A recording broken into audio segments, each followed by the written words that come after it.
Hey, Martin, it's been a while. Welcome back. Well, thank you for inviting me. As always. So, hey, we got these problems going on in the world. We were talking about Italy. Italy, you think, could have a revolution within a few years? I mean, they just elected this new government, which seems hell-bent. To call them Eurosceptic is to put it charitably, isn't it? Well, the election was basically what people have to understand is that Italy had no property tax. Real estate was the place you saved money. If you didn't trust the banks, you bought as many properties as you could. You basically just rented them out, and rental income was virtually nothing. It was enough just to pay, taxes. That was it. So in 17, they started revising these things. They put in an actual sales tax. They call it a stamp duty. That if you're going to buy a home, your primary home, then you paid a 2% sales tax when you bought the house. If it was a secondary home, 9% sales tax. Mm-hmm. I mean, you're talking about major numbers here. And what you have is that you have Brussels and you have the IMF constantly harping, you have to raise taxes. You have to raise taxes. And the thing that they're focusing on the most is the fact that Italy has only a 4% inheritance tax. I mean, most other places are 15%, 17%, 20%. So they're basically telling Italy that they should be tripling the inheritance tax. And the new government is at least they're Eurosceptic, but maybe not skeptic enough, because nobody's really looking at this stuff long term. And if they go ahead and triple the inheritance tax, you're going to see like an S&L crisis in Italy. I mean, because this is where people have bought houses as their savings. So you're going to create a one-way market, as they did basically with the S&L crisis, because back then it was the Democrats saying, oh, gee, all these people making money off of real estate, we should raise taxes, and they changed the amortization tables. Once they did that, you created a one-way market. Mm-hmm. Then everybody wanted to sell. There's no bid. And this is the danger for Italy, and you can see a revolution basically popping up in Italy by 2021. There's just nobody in government, and I don't care if we're talking about Europe, the United States, or Asia. There is no planning. It's like, what do I need for tomorrow? Mm-hmm. And there's just no thought process. I mean, I just did a piece on New Jersey, okay, fine, we need money for our own pension, so we'll tax water now. I mean, you're already paying, and then they lie about that, and they say, well, it's not a tax, it's a fee.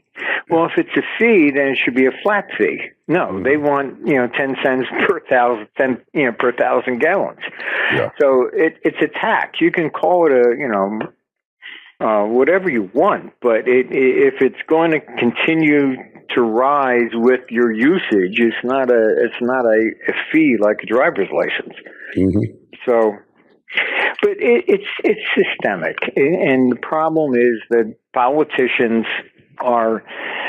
there's no qualification whatsoever.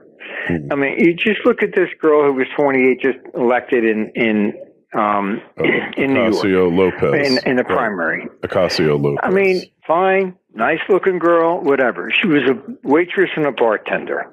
She should have stuck to it. She has zero experience in anything.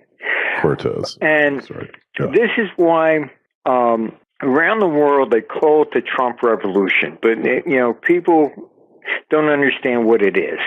It's not a left or right view. She was elected in the Democrats, all right, it's part of the same revolutionary process. It's whoever's in power is being basically thrown out. You saw it in Malaysia. You saw it basically in Spain. You have the same thing in Italy, Hungary. You got Brit exit. It's systemic, and it's across the globe. It's because politicians have no planning skills. It's just they have looked at people as, well, you know, they're just a dumb sheep, and if we ever need money, we just raise taxes. That's it. Yeah. So there's no management skills. And, I mean, if you had a business and you kept raising your prices simply because you need money, you're going to be out of business. Yeah. They just don't get it. How can, all right, if government is supposed to be efficient, et cetera, then why do you need more than 10%? If you're taxing 10% this year, then next year it's 15, then it's 20. You're obviously confirming you don't know how to manage anything. Mm-hmm. Yeah. It's really pretty bad. I mean, why do you always have to raise taxes? And the meaning is because you don't know how to manage anything. Isn't that the truth? And I mean, you look at states like New York, New Jersey, California, Illinois, and then the new tax bill. It's the death knell for those states, isn't it? Yeah, I mean, as you know, I worked in Washington trying to help with Social Security. I was asked to design to turn it into a wealth fund. Mm-hmm. It was going to be privatized. This is back when in the early 90s, and I said, okay, fine. This is the way we do it. We put out people submit their track records, and we allocate money out. And the Democrats wouldn't go for it because they said, well, gee, when we get in, we want to be able to change the fund managers. Mm-hmm. And I'm like, this is not, you don't give money because who they voted for. It's what's your track record? What have you done? I don't care who we voted for. And that's why Social Security is basically broke, because they could never come to an agreement to simply say, let's manage the country's money, the people's money correctly. No, it's like, what am I going to get out of it? Hey, and you see it's like the Clintons when they left the White House. What did they do? They stole a couch. And the silverware. Turn it back. Stole the silverware. Do you go to a hotel and do you leave with the bed? If you're the Clintons, you might. I mean, it's a matter of character. I mean, do you actually do that? I mean, and, okay, fine. I thought it was really mine. So, Congress has to say this is kind of unusual. All right, we'll give it back. Yeah, we'll just give it back. Right. It's all the way across the board, and it's just it's terrible. But, that's why they hate Trump so much, is because basically he's not one of them. And he's looking at some of this stuff and saying, hey, this is kind of crazy. Yeah, so what about Trump? I mean, he hasn't been able to cut back on spending. We're still heading towards disaster on that score. And he's limited, by his own party, what he can get accomplished here. What's his next step here to take control of this thing? I don't think he's going to be able to. It's not a swamp; it's an ocean, and a deep one. Yeah, a very deep one. And it's. I mean, this is why they just own him constantly on absolutely everything. No matter what he does, they turn it into something negative. When I go to Asia, I really stunned, and they said, what's wrong with CNN? I said, what are you talking about? What's right? From their perspective, Trump has done a fantastic job. They said he's got trade actually being negotiated. He is the first one that got North Korea to walk across the line. Yeah. Even with NATO, I mean, he was the first guy that walked into NATO and turned it into a trade dispute. Yeah. I mean, hey, you're going to pay more here, otherwise I'm going to block all your he's negotiating instead of what's in it for me? Yeah. But I mean it's limited. I mean, because he is so outnumbered. I mean, you take the meeting with Putin. I mean, there's a great example, because I actually was involved. I mean, my case is exactly what Putin was talking about. Putin basically said, fine, you want to come over here and interrogate Russians? Feel free. Let us do the same. And what did he say? I want to come over there and look at basically what was Bill Brower, Hermitage Capital, Republic Bank, because they basically blackmailed Yeltsin. Yeah. That's how Putin got in, because they were trying to take over Russia. They were interfering over there. They were actually blackmailing Yeltsin. That they set him up that he stole $7 billion from the IMF loans, and then they wanted him to appoint Baryshnovsky. When he realized he was set up, he turned to Putin, and then Baryshnovsky flees. He's amazingly commits suicide, hanging himself in London. Saffron is killed. All his 23 bodyguards are given a night off. Everybody that was involved is basically dead. Yeah. Amazing. But that's what it was about. There was the United States interfering with the Russian elections. And we've interfered with Canada, with France. I mean, come on. We were even tapping Merkel's phone. I mean, they all do this. Yeah, everybody this is taps standard operational procedure. Everybody taps everybody's phone, right? Yeah, of course. I mean, the NSA has absolutely every phone call in the entire world. And this is their problem. I mean, because they're collecting so much data that it's impossible for them to even go through and defend against a terrorist act that would be in 2 days. Yeah. They wouldn't get to it. I mean, here you had like the Boston, guys with the marathon. They were 2 kids with cell phones. All right. And they couldn't pick that up because they're collecting absolutely everything on everybody. Oh, well, maybe he might have said something. Well, why don't you just focus on what is called probable cause? Then you may have actually prevented it, But when you collect absolutely everybody in the country, 99.999% are not interested in terrorism. Yeah. Yeah, there's no filter, which is a real problem. Yeah, it's just crazy. So then you'll never find something that somebody said on the phone, oh, yes, let's go do this tomorrow. Yeah, that's for sure. So Trump, is he going to get reelected according to the model? Probably. But, I mean, if he doesn't really, it's going to be more of a coup. But by the time we get to 2020, honestly, I don't think we have more than 2 to 3 years left. The financial system is really, really cracking, and this is the serious problem. I mean, you have Europe is basically now a third world country. I mean, China's economy is bigger than the EU. I mean, the whole thing, you remember, we're going to create the euro, we're going to be bigger than the United States. And they're just so pathetic. It's crazy. I've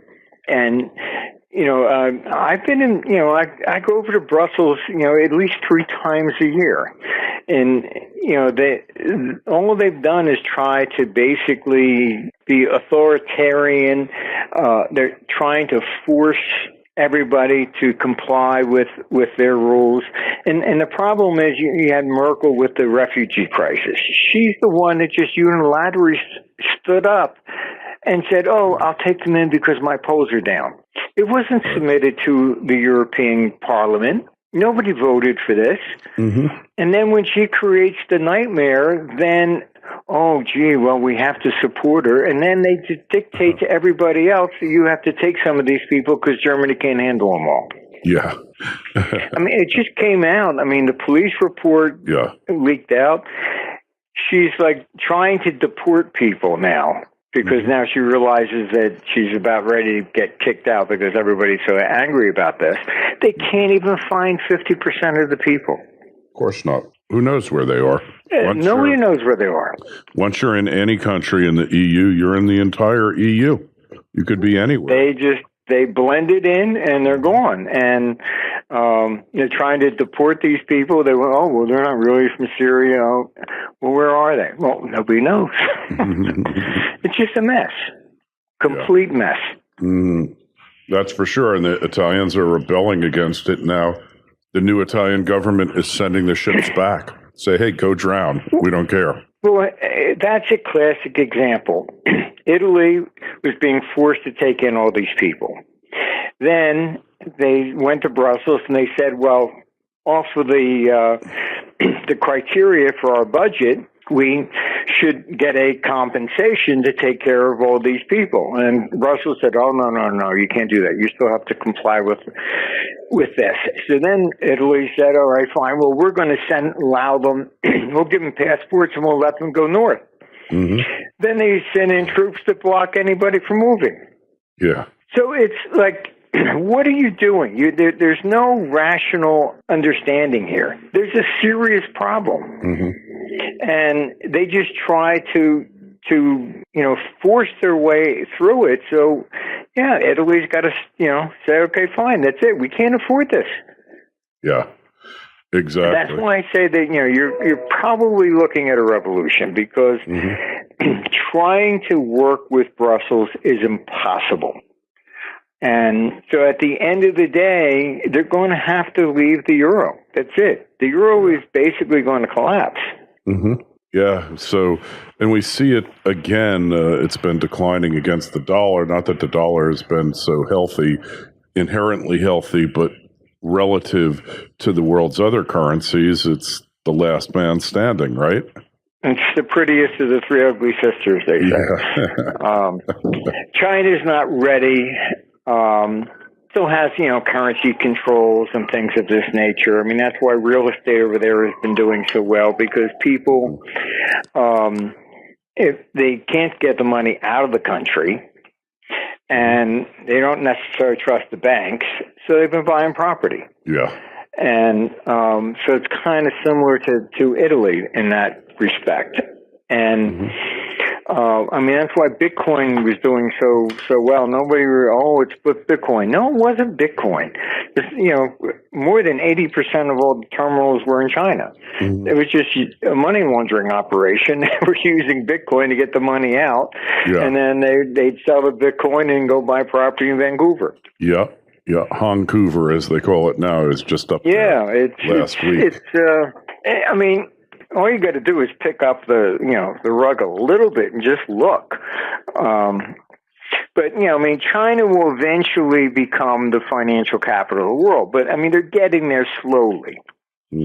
But, they're not quite ready for prime time just yet. I mean, they are the second largest economy in the world, but they're still trying to control the currency. And, I mean, that's why Japan never really made it. In Japan, if you wanted to issue a note or a bond in Japanese yen, you had to get approval from the Ministry of Finance. The dollar is the world's currency because I can issue a bond to you in dollars in Singapore. We don't have to go to Washington to ask permission. Can we denominate our security in dollars? Anybody can. And that's why you also have third world countries with massive dollar debts. They've issued all these bonds in dollars, and that's why you have emerging market debt crisis that's building. As the dollar goes up, these people can't pay back. They've lost a ton of money on the foreign exchange. Right. Yeah. Very true. Very true. And in effect, it was the biggest short of all times. How much longer is that going to go on for, do you think? Honestly, I doubt you're going to be able to see this continue much beyond about 2021 at the max. I do think we're probably going to have some sort of a currency reset But the euro has basically shot itself in the foot. I mean, I've been in meetings, and they wanted to take away trading in the euro from Britain. And the reason, if the euro comes under attack, they want to be able to, outlaw short selling and stuff like that. So I asked them, I said, okay, fine. This is just being punitive to Britain. What do you mean? I said, are you going to take it away from New York, from Chicago, from Tokyo, from Hong Kong, from Shanghai? And they look at you and they go, well, no, just Britain. And I said, well, you're not going to be able to create, what are you trying to do with the euro? You're trying to turn it into the old Soviet, ruble that nobody can trade it? Yeah. Crazy. I mean, this is the problem with them. They outlaw short selling bonds unless you have them. They just think that they can keep some sort of massive control over the economy to make it, to prevent it from crashing, that would prevent them, that would cost them their jobs. So, I mean, honestly, when I go to Brussels, it is no longer about what's good for the continent. The heck with the people, the heck with the economy. It's all about, gee, if the euro goes, we lose our pensions and our jobs. That's it. So, getting back to Bitcoin for a minute. So, it was a big money laundering scheme, still is to some extent. But is it going to come back, or is there going to be another cryptocurrency that takes its place, do you think? No, I mean, basically the cryptocurrency phase is kind of done, in that most of the countries have come out against it now, because it was basically being used for moving money around. And then you had a lot of people that were believing the nonsense that, this is going to replace the dollar, it's going to replace all central banks. I mean, the governments are the ones with the tanks and the guns. Yeah. Do you really think that they're going to let something like that happen? All they got to do is declare it illegal. Yeah. And, you got some? Well, you go to jail. That's it. Yeah, like I said, if you were looking at 5 years for possession with intent to distribute Bitcoin, how many brave people out there would be trading Bitcoin? Look, I retired. I used to make markets in gold. After 1980, they just walked in and they declared me to be a bank. I looked at them and they said, well, we realized you didn't understand that you were a bank. I said, no, I did not. And they basically, the excuse was, well, they never actually demonetized gold as money. They just closed the gold window. So therefore, it's still money. I said, yeah. Okay, fine. So therefore, our interpretation is you're a bank, and you should have been reporting everybody that bought and sold more than $10,000. Really? Yeah, I mean, so that was it. I mean, I that's why I retired. I mean, they went out and ordered like 3,000 of our clients, and and I talked to my lawyers. I said, how, what is this? He says, look, you'll spend millions of dollars in legal fees. You'll get to a federal court, and the federal judge is always going to rule in the favor of the government. Yeah, you're going to lose anyway. That's a given. It's impossible. You can't. They're going to determine that you're a bank, and that's it. So that's why I quit. I said, all right, fine, I'm retiring. The heck with this. I don't want to be a banker and have to report on everybody that does business with me. I mean, it's ridiculous. All they have to do with Bitcoin is do the same thing. Oh, it's really a brokerage, so you got to be registered, or it's a bank, or some other, thing like that. And then everybody that has a terminal, that's it. Yeah. Good night, Irene. And they have the ability to basically hack everybody, right? I mean, they can know. Yeah, I mean, look, you can't. When you're talking about, money, it's kind of like they say, never walk between a bear and its cub. Yeah. It's the same thing. Never walk between money and the government. Yeah. Yeah. And the right to issue currency That's all of the government's power just about derives from that nowadays in the modern Well, it's not state. so much that. It's the fact that it's taxes. Mm-hmm. There's a big Canadian case that has been going on for over a year. In a state, the guy basically, the executor was a Canadian but had relatives over here in America. So what they did, they basically settled the state. He wanted to get the money to them fast. So instead of wiring it, he gets a bank check and sends it out. And then what happens? The border seizes it. Says, oh, a bank check is the same thing as cash. $500,000, and it's been in limbo for over a year. It's ridiculous. So, I mean, this is the point. I mean, every time I come back, not just the United States, but even when I travel to London, I was going from Brussels to London, took the train. So I had just finished a meeting there in Parliament, so I had a suit and tie on. I'm running over to London, and I would get a hotel there and get changed for meetings over there. So I'm really the only guy with a suit and tie on the train. Everybody else is in jeans and sneaks. I'm the one called over. Yeah. How much money you got? Excuse me? I said, well, I'm an American. That still wasn't good enough. Yeah. Where'd you buy the ticket?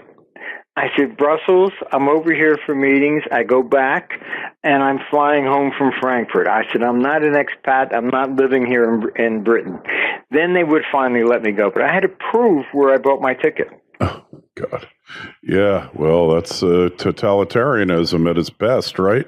If you get on a train from Switzerland to Luxembourg, it passes through France. They're stopping them, and they're going on the trains and searching everybody's bags for money. Unbelievable.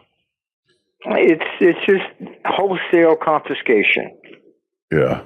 So is there anything we could do about this, or what do we do here? Martin, you said... I don't know. I mean, I think that's basically when you what revolutions are all about. It's You mentioned gold. You were seeing it going higher in the summer. You still sticking to that? No, afterwards. I mean, we had the little rally. Then we basically have gone back down. Gold is not ready yet. Plus, a lot of the people that were in gold, they switched to the Bitcoin stuff. So, I mean, gold. You have to understand is that gold does not go up with inflation or any of those scenarios. It's all kind of nonsense. Yeah. What it goes up with is when the confidence in government collapses. At that stage in the game, basically anything tangible rises. The stock market will rise. Yeah. I mean, everything will go up at that stage. I mean, that's, even the German hyperinflation, when it was over, they issued a new currency. What was it backed by? Real estate. Yeah. So, yeah. So this idea of hyperinflation means that the currency declines against everything that's tangible. So it's not just gold or or something like that. It's across the board. The disadvantage of gold today versus even 25 years ago, honestly, you could hop on a plane with gold, 20 years ago with no problem. I mean, now, good luck. Yeah. Yep. Ain't that the truth? Ain't that the truth? You take $10, $20 gold pieces, TSA will confiscate it from you. Yeah. Oh, that's more than $10,000. And they know what the value is. Italy, you know what they're doing over there? People were getting a lot of gold jewelry, very heavy chains and stuff like that. Yeah. If it looks like you got too much on, they take it off and weigh it. Yeah. Even on the wearable stuff, huh? Yeah, it's wow. It's getting, this hunt for money is just pervasive. Yeah. And unfortunately, we're going to have to put up with more and more of it because until, this is what the Trump revolution is about. And the 28-year-old in New York who is on the Democratic side, it's not a particular philosophy. It's basically who's ever in power, just throw them out. Yeah, that sounds good to me. You saw the same thing in 1933. You had the extreme right, Hitler gets elected. You have FDR on the socialist side in the United States, and then you had Mao, who was extreme left. So it wasn't a particular philosophy. Mm-hmm. It was whoever pitched the best thing at that particular time against whoever was in power. So it's just a product. It's an appealing product. What appeals more, right? Yeah. So it's not a particular thing. It's just that we're getting to the point that it just becomes unsustainable. Mm-hmm. I mean, Illinois. It's just, what do you do? The court rules. It's in the Constitution, so you can't even negotiate. Yeah. With these pensions. So all they do is they keep raising taxes and 25% increase in property taxes, another 30%. I mean, you make it impossible for anybody to live. Yes, very true. Very, very true. Sad state. Your house values declined. The same thing's happening in California. I mean, it's California now has more people leaving than going to it. Who would have thought? New Jersey, New York, Illinois, Pennsylvania. It's all the same story. Everybody's moving either to Florida. There's only 7 states without an income tax. 7 or 9. You got South Dakota, Alaska. Nobody's moving to Alaska. You got New Hampshire. You have Tennessee, Nevada, Florida, and I'm sure I'm missing one in there. Texas, of course. So that's it. That's your choice, huh? And look at the states most growing. Of them seem to be coming to Florida or to Texas. Florida and Texas by far. But you know what? Nashville, Tennessee, for a little state, Tennessee is booming now. And, Nashville is the number one place for Airbnb conversions of houses. Hey, that's another perfect example, Martin. You live in New York, you pay these outrageous rents or mortgage for a tiny bit of space, and then the government, and then you say, "Oh, Airbnb, I can defray a third of it or half of it.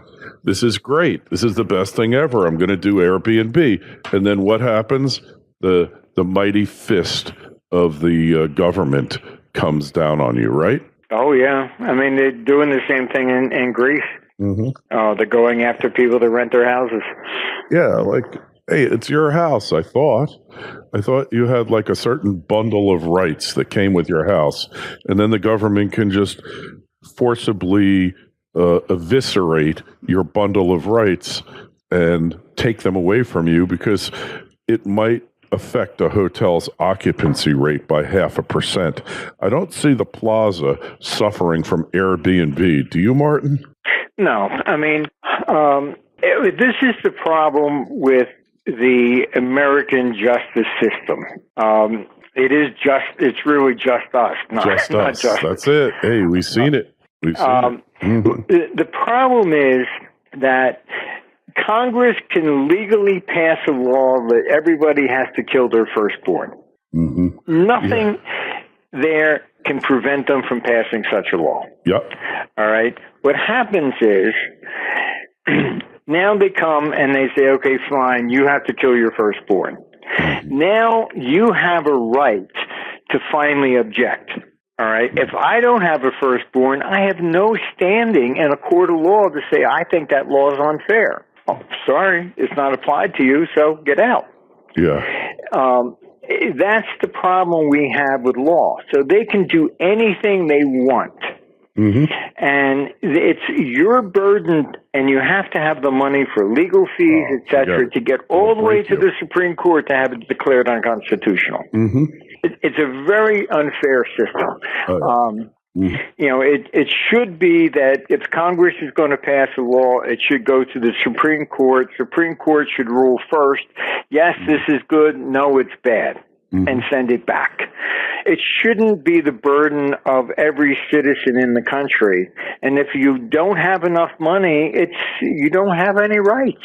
It should be that, instead of having a presumption of validity of every statute the government passes and every rule they pass, there should be a presumption that it's invalid and that it violates the Constitution, and let the government prove that it doesn't.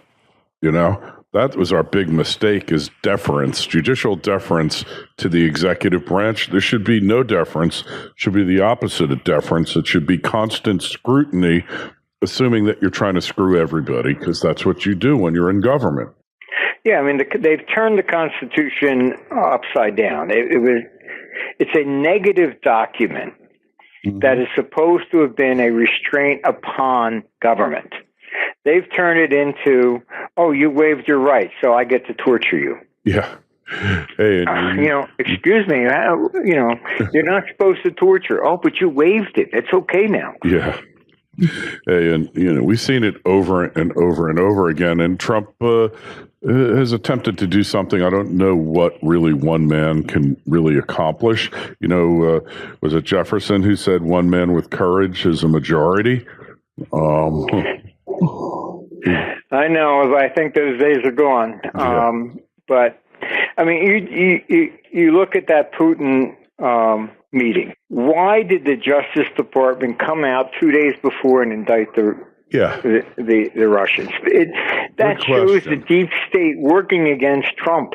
They knew that would create a controversy for his very meeting. Yeah. Now, if they were on his side, you don't do that before a meeting like that. Exactly. Well, they didn't want him to arrive at any accommodation with the Russians, right? I mean, it's so obvious. I mean, they know basically that, Obama's come out and said, look, it didn't affect the elections because nobody actually hacked into the machines. And what is the entire argument? Oh, they hacked the Democratic files and they released them. Okay, but nobody has said that they altered any. Yeah. Very true. Okay, so whatever was released, all the corruption that they were talking about was real. Yeah. So it's kind of like Snowden. Oh, he's a traitor. Why? Because he told the people we were lying to him. Mm-hmm. Why is that a traitor against the country? If the country is the people, then he's basically telling the people that the government is lying to them. Mm-hmm. How is that treason? Yeah, good question. But, they turn it into, if you rat on the government, that's treason. It's not the people. I know. Very true. And according to the Supreme Court, the sovereign of the nation is the people, not the government. Yeah, and the government's here to serve you. You're not supposed to be a vassal of the state. But all of that has somehow changed. Yeah, it's all been inverted. So, yeah, very nice words. We the people. Yeah, we the people. Well, I guess as long as we the people put up with it, we the people are going to have to take what comes from it, right? Yeah, this is why you end up with revolutions, because they will do whatever they can for as long as they can, and then they suddenly stand up and say, "Oh, what? I've been stealing for 50 years. You never said anything. Now all of a sudden you're mad?" Oh, right. Absolutely. Absolutely. Couldn't agree with you more, Martin. Could not agree with you more. Anyway.